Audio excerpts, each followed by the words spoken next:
Does it ever feel like you're just a passenger in your own life? Pulled in 1,000 directions by notifications, news headlines, and the endless demands of others? In a world that seems to get louder and more chaotic every day, finding a moment of peace can feel impossible. What if I told you there was an ancient operating system for the human mind, designed over 2,000 years ago, specifically to thrive in chaos? It's not a magic pill, but a practical philosophy used by emperors, artists, and modern-day leaders to navigate life's storms with grace and resilience. Today, we're unlocking 10 timeless lessons from Stoicism that you can apply right now to build an unshakable sense of calm, no matter what the world throws at you. Number 1. Master the Dichotomy of Control. This is the absolute foundation of Stoicism, and it's deceptively simple. The ancient Stoics taught that everything in life can be sorted into two buckets: things you can control and things you can't. Your thoughts, your judgments, your actions, those are in your bucket. Everything else? The weather, the traffic, what other people think of you, the economy, that's in their bucket. The psychology here is about radical energy conservation. Every ounce of mental energy you spend worrying about things you can't change is energy stolen from the things you can dash. Imagine you're stuck in a massive traffic jam. You're going to be late for an important meeting. The reactive person starts fuming. They honk the horn, curse at other drivers, and their blood pressure skyrockets. They are trying to control the uncontrollable. The Stoic, however, takes a breath and asks, "What is within my control right now?" They can't control the traffic, but they can control their response. They can use the time to call ahead and explain they'll be late. They can listen to an educational podcast. They can simply practice breathing and enjoy a moment of stillness. Same situation, entirely different experience. Number 2. The obstacle is the way. Modern life teaches us to avoid problems. We want a smooth, frictionless path. But the Stoics had a revolutionary idea: the things that block your path are not in the way, they are the way. Every obstacle is an opportunity to practice a virtue: patience, creativity, courage, or wisdom. Psychologically, this reframes challenges from being threats to being puzzles. It shifts your brain from a state of panic to a state of problem solving. When you see an obstacle as a test designed to make you stronger, you engage with it differently. Think about a time you were given a project at work that seemed impossible. The budget was cut, the deadline was moved up, and a key team member quit. The typical reaction is despair. But a Stoic mindset sees it as a training ground. The tight budget forces you to be more creative. The tight deadline forces you to be more efficient. The missing team member forces you to step up and develop new leadership skills. The project that was meant to break you ends up building you.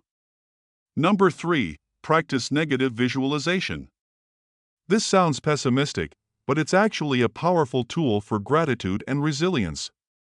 The Stoics would regularly take a few moments to imagine losing the things they cherished most: their health, their job, their loved ones. The point wasn't to dwell on doom and gloom, but to do the opposite, to cultivate a deep appreciation for what they have right now. Our brains suffer from something called hedonic adaptation. We get used to the good things in our lives, and they become invisible. Negative visualization is a conscious interruption of that process. Try this. For just a moment, imagine your morning without your favorite cup of coffee. Or your life without your closest friend. Or your day without the simple ability to walk outside. By briefly imagining that loss, the return to reality feels like a gift. Your coffee tastes better. You feel a rush of appreciation for your friend. You are suddenly grateful for your health. It prepares you for potential loss while making your present life infinitely richer. Number 4. Remember you will die, memento mori. This is perhaps the most famous Stoic lesson. Memento mori is Latin for remember you will die. In our modern culture, we do everything we can to avoid thinking about death.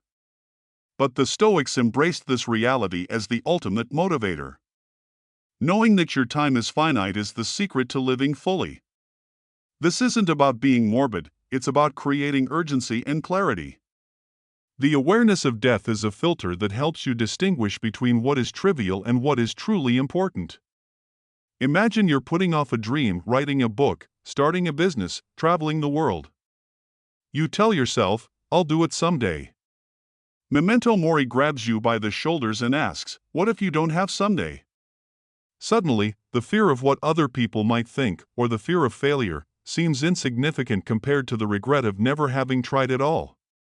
It pushes you to live your life on purpose, not on autopilot. Number 5, Amor Fati, love your fate. This is one of the most advanced and powerful Stoic concepts. It goes beyond just accepting what happens.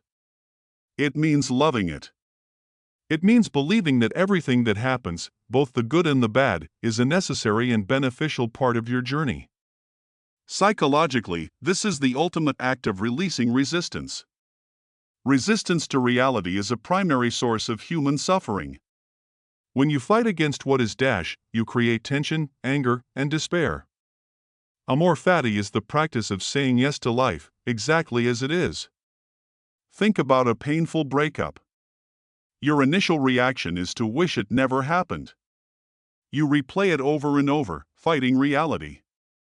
But what if you chose to love it? You could see the breakup not as a tragedy, but as the event that was necessary to teach you about yourself, to make you more resilient, and to clear the path for a more compatible partner in the future. It's not about pretending it doesn't hurt. It's about trusting that the pain itself is part of a larger, positive pattern. Number 6, the view from above. Whenever you feel overwhelmed by your problems, the Stoics recommended a simple visualization exercise. Imagine yourself floating up, out of your body. See the room you're in, then your building, your city. Keep going, floating higher and higher, until you see your country as a patch of color on the globe, and then the earth itself as a tiny blue marble suspended in the vast, silent darkness of space. This technique is a powerful psychological pattern interrupt. It activates the part of your brain responsible for perspective and context. Your problems, which felt so huge and all-consuming just moments before, are suddenly put in their proper place. That embarrassing thing you said in a meeting? That stressful argument you had? From the perspective of the cosmos, it's infinitesimally small. This doesn't mean your problems aren't real, but it robs them of their power to dominate your emotional state. It gives you the mental space to breathe and approach them with a calmer, wider perspective. Number 7, respond, don't react. There is a space between what happens to you and how you respond. In that space lies your freedom and your power. A reaction is automatic, instinctive, and often emotional, like a knee-jerk reflex. A response is conscious, deliberate, and chosen. The psychology behind this is about moving from your primitive, emotional brain to your more evolved, rational brain. When someone insults you, the immediate reaction is to get defensive or angry. The Stoic practice is to pause, even for just a second, before you act. Imagine a coworker sends you a passive-aggressive email. Your reactive self immediately starts typing a fiery reply, escalating the conflict. But if you pause, you create that crucial space. In that space, you can ask, what is the most effective way to handle this? Maybe the best response is to ignore it. Maybe it's to walk over and have a calm, face-to-face conversation. By choosing your response, you stay in control of the situation, rather than letting your emotions control you. Number 8, virtue is the only good. In a world obsessed with external validation, likes, followers, promotions, wealth, the Stoics had a radical idea. They believed that the only true good is a virtuous character. Wisdom, justice, courage, and self-discipline. Everything else, money, health, reputation, they called indifference. It's nice to have them, but they have no bearing on your worth as a human being. This creates an internal scorecard. Your sense of self-worth is no longer dependent on the unpredictable and fickle outside world. It's based on your own actions and your own character, which are always within your control. Think about choosing between two jobs. One pays a lot more but requires you to do things that feel morally questionable. The other pays less but aligns perfectly with your values and allows you to help people. The person chasing externals takes the high-paying job and feels a constant, low-level unease. The person focused on virtue chooses the second job and, despite having less money, sleeps soundly at night, secure in their integrity. Number 9. Keep a journal for self-reflection. The Stoics were avid journalers. But they weren't writing Dear Diary. Their journaling was a practical tool for self-examination. At the end of each day, they would review their actions. What did I do well? Where did I fall short of my own principles? What could I do better tomorrow?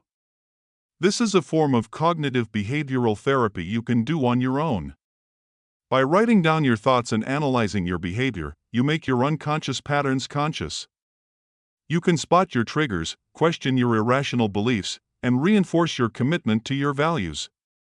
Imagine you had a frustrating day where you felt anxious and irritable. Instead of just going to bed and carrying that feeling into tomorrow, you spend 10 minutes writing. You might realize your anxiety was triggered by comparing yourself to someone on social media. By identifying the cause, you can make a plan for tomorrow. Maybe you'll start your day with a walk instead of scrolling, taking back control of your mindset. And finally, number 10, choose your company wisely. The Stoics understood that we are social creatures, and we are heavily influenced by the people we spend time with. As the Stoic philosopher Seneca wrote, associate with those who will make a better man of you. The psychological principle here is simple: mindsets are contagious. If you surround yourself with people who complain, who see the worst in every situation, and who blame others for their problems, that worldview will inevitably seep into your own. Conversely, if you spend time with people who are proactive, who practice gratitude, who take responsibility for their lives, and who see challenges as opportunities, you will naturally start to adopt those same attitudes. Think about your 5 closest friends. Do they lift you up or pull you down? Do conversations leave you feeling energized and inspired, or drained and cynical? Consciously curating your social circle is one of the most powerful life hacks for a calm and purposeful life. So there you have it. 10 ancient lessons for navigating modern chaos. Stoicism isn't about becoming emotionless or passive. It's the exact opposite. It's about becoming the calm, resilient pilot of your own life, capable of steering through any storm with wisdom and purpose. It's about focusing your precious energy on what you can control, and finding strength and opportunity in everything else. Remember, this video is for educational and entertainment purposes only and is not a substitute for professional advice. And now, I have a question for you. We've covered 10 powerful lessons today. Which of these 10 Stoic lessons are you going to try and apply to your life this week, and what's the one challenge you think it will help you with the most? Share your thoughts in the comments below. Your story might just be the inspiration someone else needs to hear.